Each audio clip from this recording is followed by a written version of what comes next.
Hello everyone and welcome. Today we're going to talk about Blazing Strike. So let's start immediately and go to training mode in order to check some things. But before we do, I wanted to show that because I really love what they're doing here. And they have even different screen styles here. We can change it to color TV if you want to simulate, CRT, HD. I really don't like this one. And arcade. Yeah, I think arcade is the best one.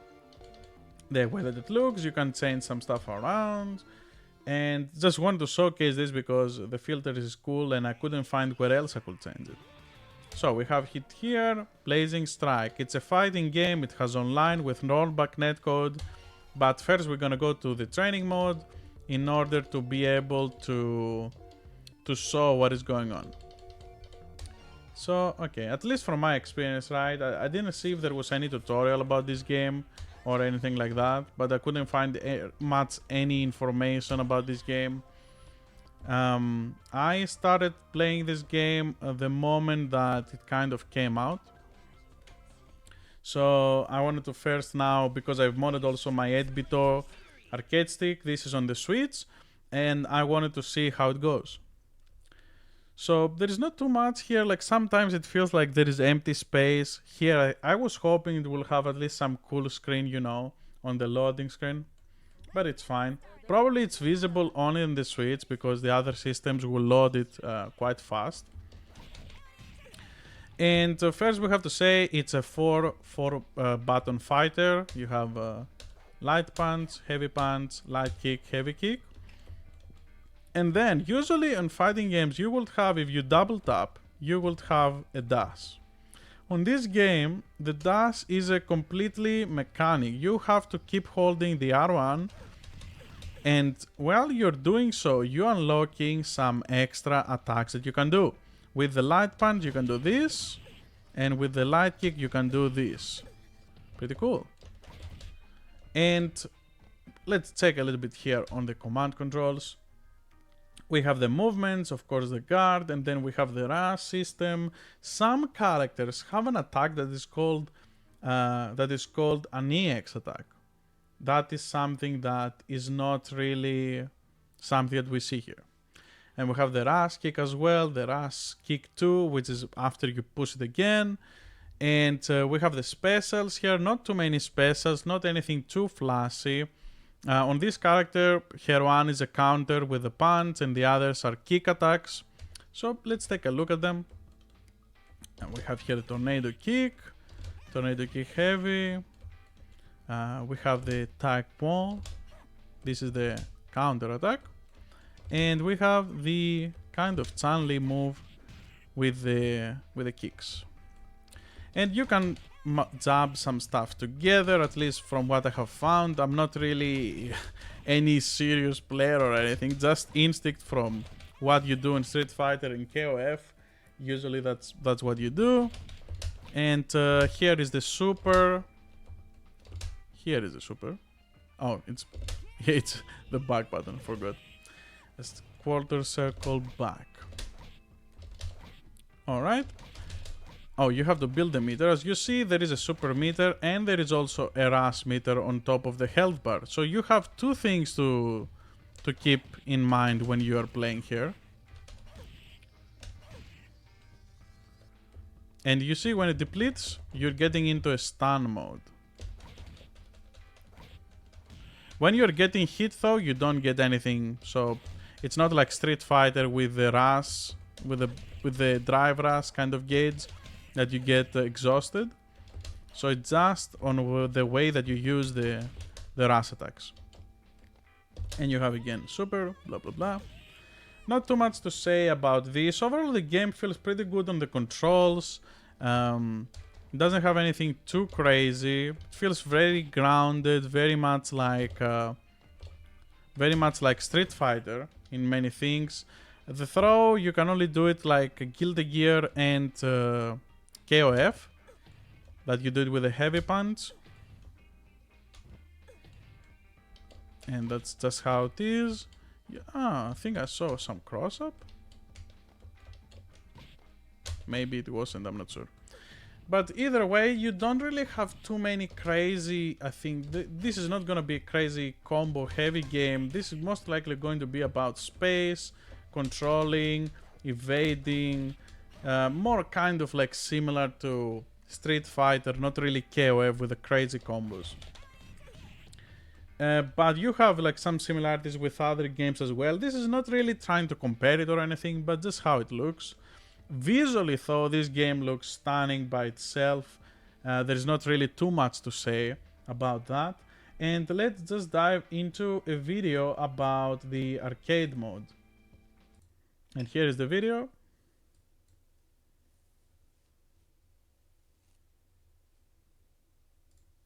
Alright.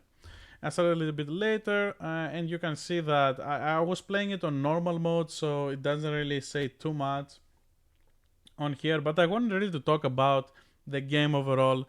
I was unable to play it online because I couldn't find anyone, but at the time that I searched was like Friday 8 a.m. So I wouldn't really expect anyone to be online at that time.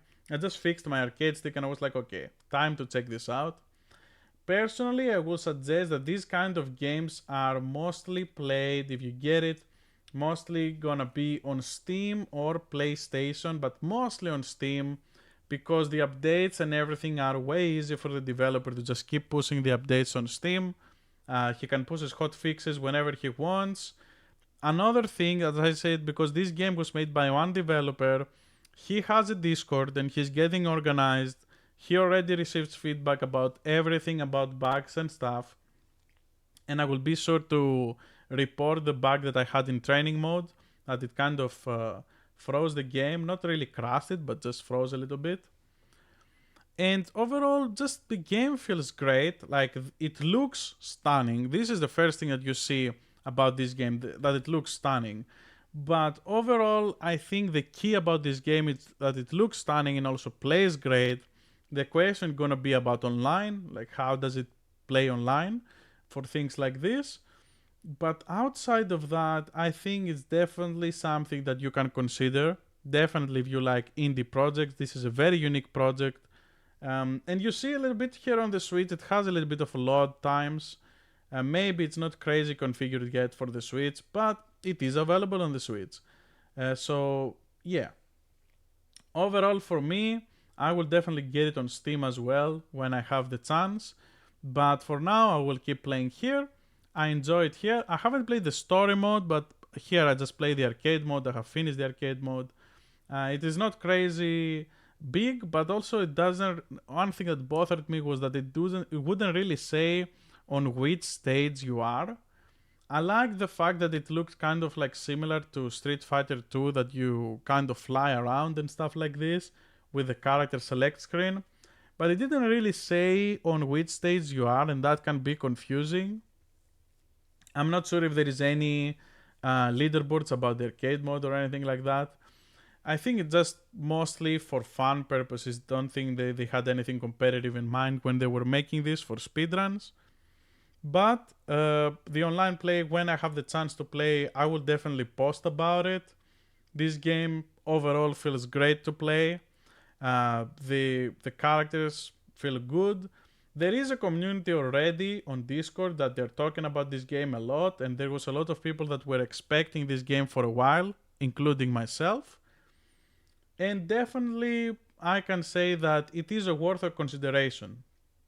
Now, to talk a little bit more about the game and the pricing, the value for money here, is that this game is $40. This game is not cheap, but I cannot imagine that it was cheap to produce because it has really high quality. Like, if you're someone that plays arcade games and retro games, you understand when you see this how much effort has been gone through all of this stuff that it includes.